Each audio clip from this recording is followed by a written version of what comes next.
Well, today's topic is for anyone who's struggling with an addiction. We're talking about the 12 steps on the road to recovery. Today is step number 1, and I'm joined in the studio by Pastor Eric. Eric, why don't we start with this? Why don't you read what step 1 is from AA, and then talk a little bit about it from your own story of addiction.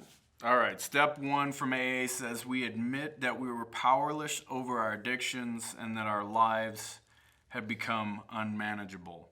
And in my own addiction, in my life was definitely chaotic and unmanageable. I thought that I could have power over it. I thought I could quit, but I failed time and time again. And that's why this first step is so important, is coming to the point where we admit it.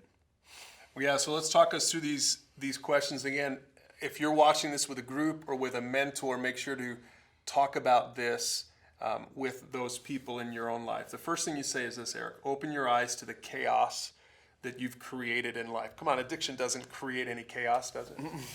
Well, as a matter of fact, I mean, a lot of us who have struggled with any form of addiction know that there's been consequences happen from the decisions we've made in our lives. And so we're keeping this biblical. In Romans 7, we'll probably look at a lot for this lesson. And Paul actually talks about this old nature that causes us to have these deeds in our lives that result in death.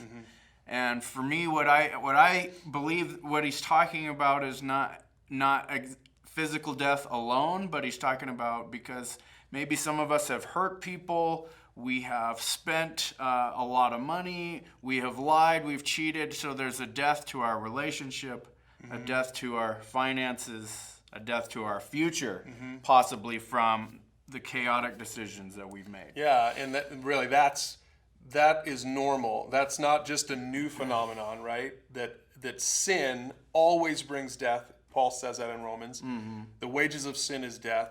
And it's not just the ultimate version of death. It's the chaos that can come into our lives, and an addict probably knows that better than anyone else. Yeah, that's correct.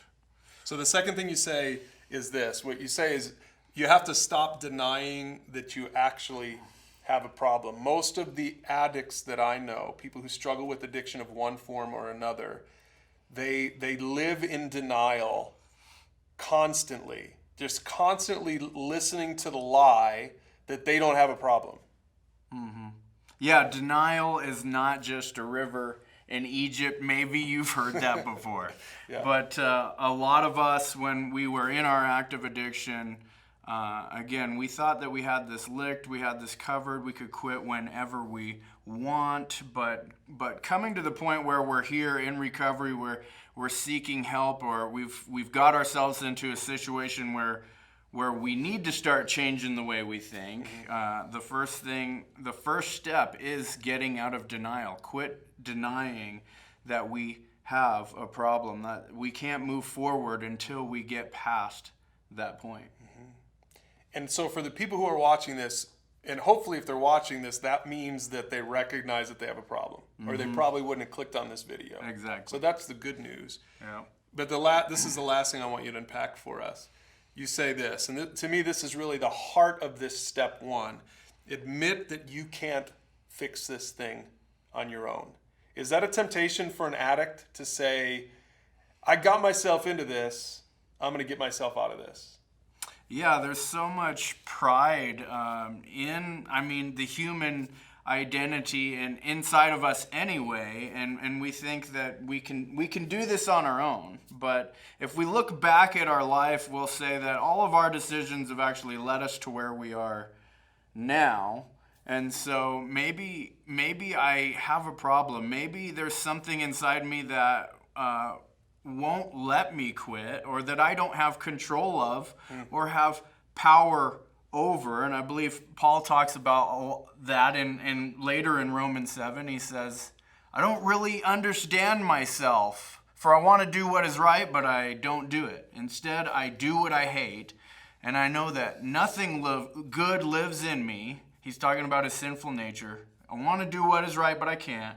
I want to do what is good, but I don't. I don't want to do what is wrong, but I do it anyway. And this is amazing coming from the guy who wrote most of the New Testament. Yeah, the Apostle Paul sounds like an addict, if you ask me, right? It sounds like that typical addiction, that struggle that just, there's a part in probably every addict that says, I really don't want to be addicted. I really don't want to have to keep going back to the drug or the whatever it is, but I can't help myself.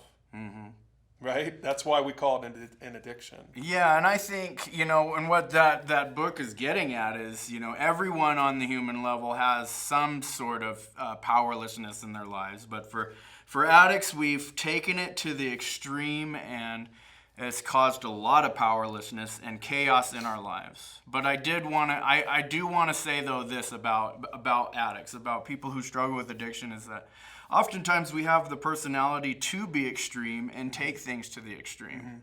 And so that can be a bad characteristic, but on the flip side, on the positive side to that, some of those extreme characteristics and that drive that we have can be turned and used for good now.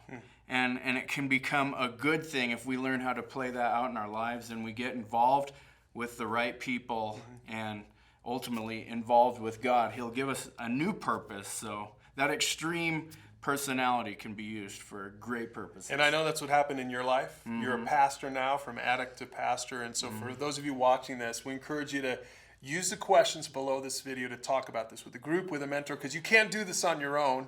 You're powerless to do it on your own. So lean on some of those other people. And then in the next lessons, we're going to talk about where the real source of power is.